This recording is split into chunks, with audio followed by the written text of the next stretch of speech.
Holly Albert T. I'm a junior. Paul Sheldon again. So the question is, what were the most important constitutional issues that the Civil War provoked? Hey, do we have a timer, guys? Oh, sorry. Excuse me, this is Unit 3, which is... Go ahead.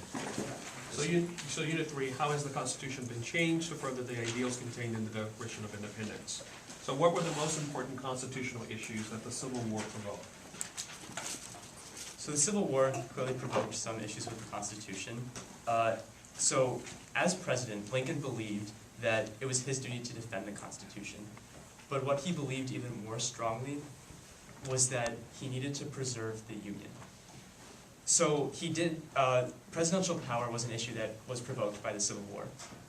So what he did during the Civil War is he called up the militia. Now that is allowed under Article 2, Section 2, Clause 1, which is the Commander-in-Chief Clause of the Constitution. He also expanded the regular U.S. Army when Congress was not in session. That is not allowed under Article 1, Section 8, which explicitly grants that power to Congress. He also suspended the writ of habeas corpus. Now, it is still debatable on whether or not that is constitutional. To suspend the writ of habeas corpus is explicitly denied to Congress under Article 1, Section 9, Clause 2, unless in times of war or rebellion. But nowhere in there is there any mention of whether or not the president can do that.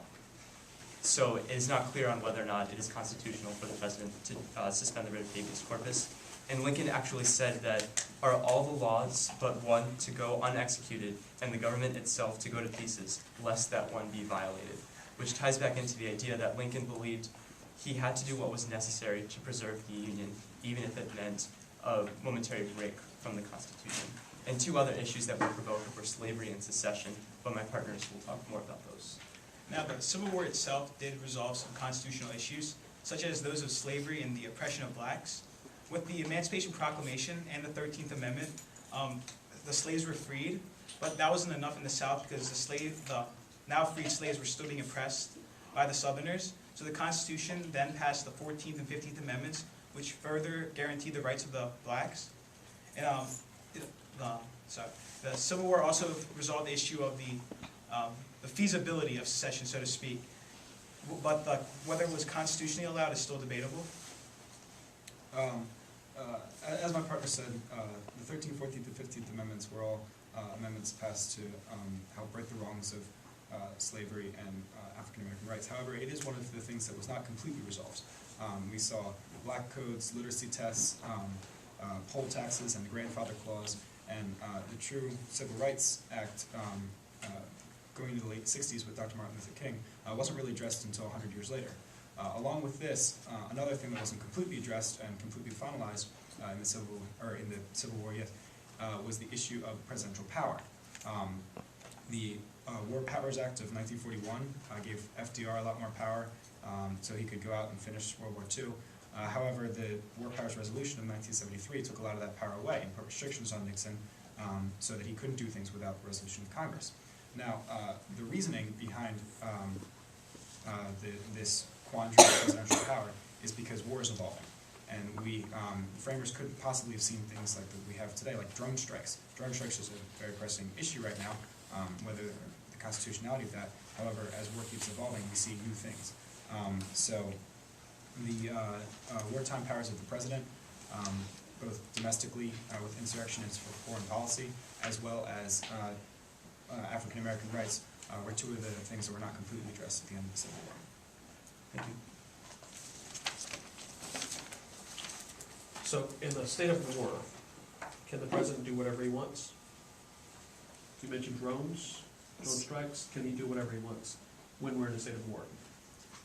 Well, what we're talking about here is what Lincoln did, and to use the words of Lincoln, well, he wanted to preserve the Union. Currently, with the drone strikes, we believe that there should be some sort of balance between the executive power and Congress, whether that be that he needs to get the go to Congress and get the written. But that takes time. Approval. Yeah, it does. Which is why I know that currently it has to be of significance where they can't capture the person in time, they can't get to the person, and it represents a true threat to the United States. And in times like that, we believe that it should be fine. However, we do hold some reservations about the constitutionality of a president that can at any time dictate a strike anywhere abroad and even now nationally. I think it's worth mentioning also that it's hard to really ever decide on what the president can or cannot do, because as we mentioned at the end, war is constantly evolving. There could be a rule today that that the president cannot do something, and then tomorrow a country reveals some new technology that completely changes everything. So I think it comes to, as my partner said, it comes down to a matter of time and whether or not the president has to act right now in terms of whether or not the president can carry out a certain action. Well, one of the things that seems to me that the Civil War raises also, wondering what your thoughts were on this, is the insufficiency of the separation of powers for creating a deliberative resolution of the antebellum quandary over the future of the enslavement of so many people in the country who were of African descent. And in other words, the constitutional settlement had evil built into it, right? It had, and everyone recognized that this was something that was going to be postponed after the constitutional settlement in 1787. And so the hope was that the separation of powers, by creating, by forcing people to talk to each other, would lead to enlightened debate. But enlightened debate proved insufficient because eventually the country became so polarized that debate was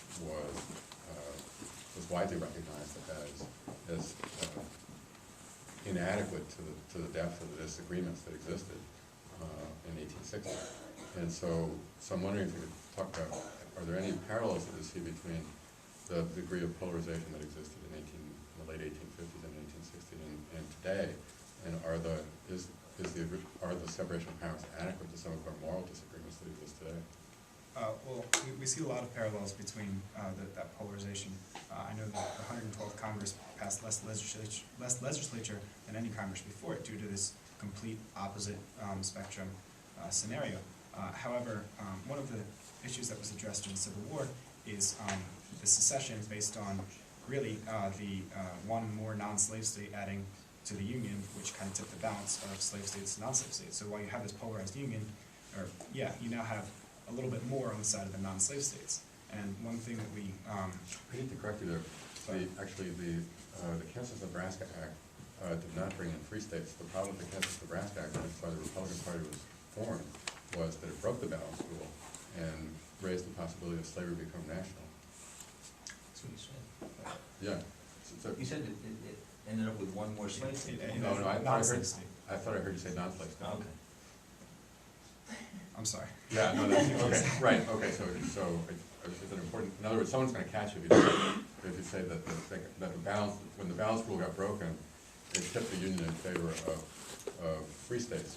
That was precisely the point of the Republican Party's formation, was that the Union was being tipped in favor of slavery becoming national. That was the... Because you ended up with more slave states than non-slave states. No. It was that Dred Scott meant that slavery could be taken into any of the territories, and if Dred Scott was valid precedent, then eventually the Supreme Court could rule that Massachusetts would have to allow slave owners to come to Massachusetts.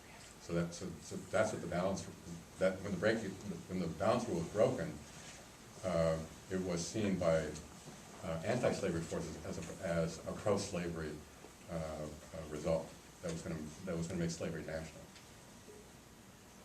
Somebody said, it might have been you, that there's some parallels, or maybe you said it too, between the problems we had in 1860 and today in terms of polarization. I don't see anything close.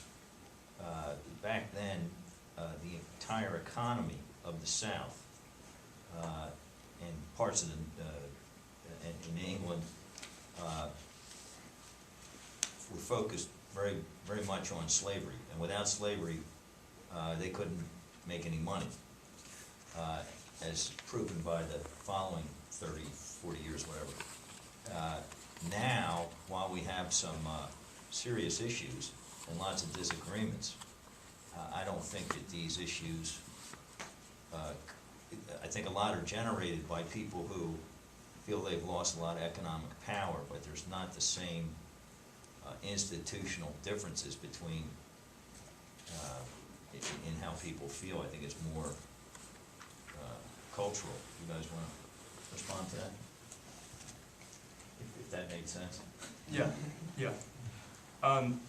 I believe that it certainly is more cultural now. Back then, it really was not just two different lifestyles in the sense of two different cultures, but it was two different lifestyles in the sense of, as you mentioned, two different economies and two different ways of life. They were so different, if that makes sense. Today, however, it is just more, it's on a smaller individual cultural level. And people have their opinions on one side or the other, but it's not like their entire life depends on those opinions for the most part. I would throw in economics. When you say their life doesn't depend on it, back then, a lot of people's livelihoods depended on Yeah. the continuation of slavery. I'm not trying to defend it in any way, of course, but there was an awful lot at stake, money-wise, that I personally don't see similarities. Let me just shift gears slightly. Their time's up, so if you want to wrap up with maybe one question, just so we make sure we have enough time for the other 3 units to go. Okay. Do you see a tension between what was stated in the Declaration of Independence, which is dealt with in the main question of Unit 3, and the Constitution and the way it dealt with slavery from the very beginning? So basically, the Declaration was, one of the biggest phrases in there was that all men are created equal, but when the Constitution was drafted, African Americans were not granted the same rights. In fact, at first, not even all whites were granted, it was only whites that had property. And then, like, later on, the whites did get their property, but until the 1860s when the blacks were freed, they start getting property, but again, until they got rights, pardon me. And then, even then, that wasn't enough because, as my partner said, the Southerners implemented black codes, grandfather clause, literacy tests, which just isolated the blacks from society, so to speak. And then it wasn't really until the 1960s with the whole civil rights movement that we saw that African Americans actually were at first put into society and were guaranteed the same exact rights as those whites, so to speak. And then at that point, it was finally that all men were created equal, was finally assured after the Civil Rights Act. And now we're working on all women and others. 70 cents to the dollars an hour. Okay.